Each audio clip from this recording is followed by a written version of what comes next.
Some very disturbing questions surrounding White House Chief of Staff General John Kelly and his handling of the Rob Porter matter.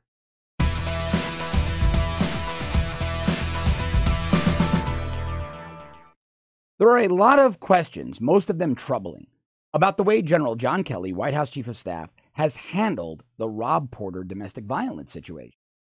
Rob Porter was the staff secretary for President Trump, but now we're getting information that General Kelly wanted him to fill the vacant position of Deputy Chief of Staff. It was vacated when Katie Walsh was forced out of the White House, shortly before Reince Priebus was forced out as Chief of Staff. Now, I was always torn on Kelly. One thing I'll admit, the White House was chaotic under Reince Priebus. Reince Priebus was not a good manager. And I don't believe Reince Priebus was an ally of President Donald Trump. I think that Reince Priebus was an establishment guy, and he was given the Chief of Staff's position, from what sources have told me, to placate the establishment when Trump won. You, of course, remember the Never Trump movement and the way the establishment was hysterical. Well, Donald Trump's a smart guy, and he knew, and his people around him knew, that they would have to work with establishment players in the Republican-controlled Congress. And what came back to them, because politics is always about deals, what came back to them was that they had to bring one of their people, one of the establishment's people, into the White House in a senior role. The deal that was struck was Reince Priebus would be Chief of Staff, which at the time, I didn't like it. Many on the MAGA side of the world didn't like it, but I could see why it made sense. He was the recently former chairman of the Republican National Committee. They've got a ton of money. They have ground assets all over the country. So it would be beneficial to the Trump administration, so we thought, and other Republican candidates that the White House wanted to back. They would have the money and support of the RNC. Well, Priebus and Katie Walsh was a deputy of Priebus's over at the RNC. She came into the White House with him. Turned out to be absolute disasters. Many feel, and there are many allegations, that they were the main leaks to Maggie Haberman at the New York Times and many others. Now we're finding out that Bannon might have been one of those leaks as well. But that's a story for a different day. This is about General Kelly and his handling of the Rob Porter situation. So in comes Marine General John Kelly, formerly the Homeland Security Secretary, a very buttoned-up, squared-away man. Now, full disclosure, I had a very close friend that worked for John Kelly, and he told me that he was what you see is what you get with John Kelly. He was the Marine general who liked everything squared away and organized, and he was the right guy to tighten up the leaky, unbalanced White House ship. And it seemed like that was the truth. In a matter of weeks, the leaks had stopped. The management inside the White House seemed to be much more professional. The teams seemed to be much more cohesive. People were going through the Chief of Staff to get to the president. It wasn't this chaotic environment where people were walking in and out of the Oval Office. And it appeared that what Kelly was doing was the way very good chiefs of staff had handled the White House. Now, there were good chiefs of staff on both sides. I don't have to like their policies. I don't have to like their politics. But credit where due, when someone is a good manager, they're a good manager. Barack Obama had a couple of good chiefs of staff. They were buttoned-up managers. George W. Bush had Andrew Card, someone regarded universally as one of the best chiefs of staff in White House history, simply because he was a very strong and effective manager. And it appeared that General Kelly was in that vein, a very strong and effective manager. But things started to happen that made me uncomfortable. People like Keith Schiller were then forced out of the White House because they had confrontations, they had conflicts with General Kelly. General Kelly was cutting off their access to Donald Trump. Now, who is Keith Schiller? Many people don't know that name. Keith Schiller, believe it or not, is a former NYPD guy who ran Donald Trump's personal security for nearly 20 years. Very trusted by the president, trusted by the family, essentially became a Trump family member in many ways.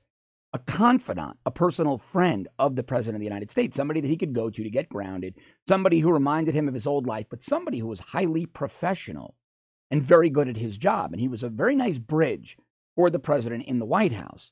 Well, Keith was forced out of the White House. Keith Schiller was forced out, really because of the way that General Kelly tightened up the ship. Now, many in D.C. said, well, that's a good thing. That's a good thing. We need a buttoned-up chief of staff. Well, other staffers started losing access, and people close to the president started losing access. And the rumors were that the president's flow of information was controlled by the chief of staff, which, again, isn't unusual.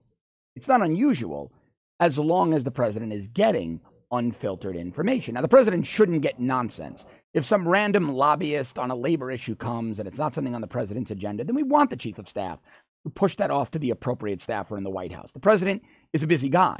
He shouldn't be inundated with useless information all day long. But when family members and close advisors were trying to get information to the president about key people, what we're being told is that oftentimes General Kelly was a bit too restrictive. But it doesn't appear that he set those same rules of professionalism, of zero tolerance for Rob Porter. It now appears that General Kelly knew about Rob Porter's 2 previous domestic violence incidents. Now, we have photographs. Sure, there are allegations, but we have photographs. We have his ex-wives coming forward saying he did this to me. Now, in law enforcement, when you have a complaining victim who comes forward to swear out a complaint or comes forward, gives their name, and makes a very public statement, has photographic evidence, has police reports, you have probable cause to make an arrest. So we see probable cause to make an arrest on Rob Porter if the statute of limitations hasn't expired. That I can tell you as a law enforcement guy. In fact, domestic violence is so zero tolerance around the country for the last 25, 30 years that it's what we call a must arrest situation.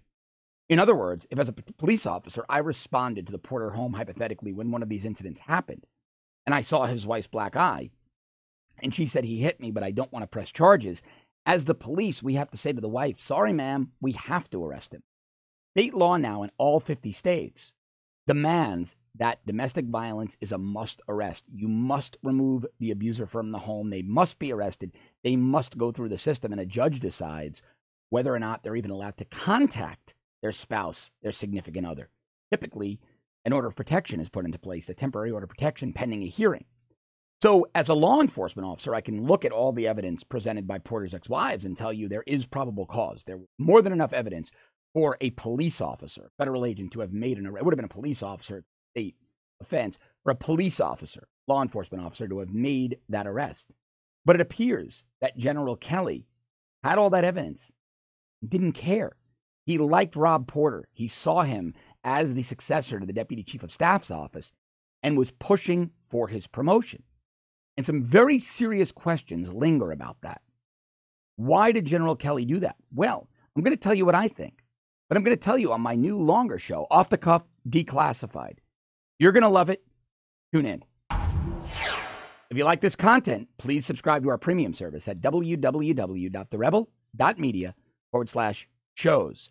If you're already a subscriber, thank you very, very much. Do not forget to go to your app store and download the Rebel app. It is awesome. I tell you every day, but I'm really addicted to it. It's a really fast, really efficient way to get all of our content. The minute you open the app, the top stories are right there. You click on them. The video is high res. It's super fast. It's a really cool app. It's really well done. Some apps are very frustrating. They don't work. This one is like one of the best apps I've used in a long time. And I'm not just saying that because I'm here with the Rebel. It's really cool. And again, thank you so much for watching. I'll be back with you tomorrow.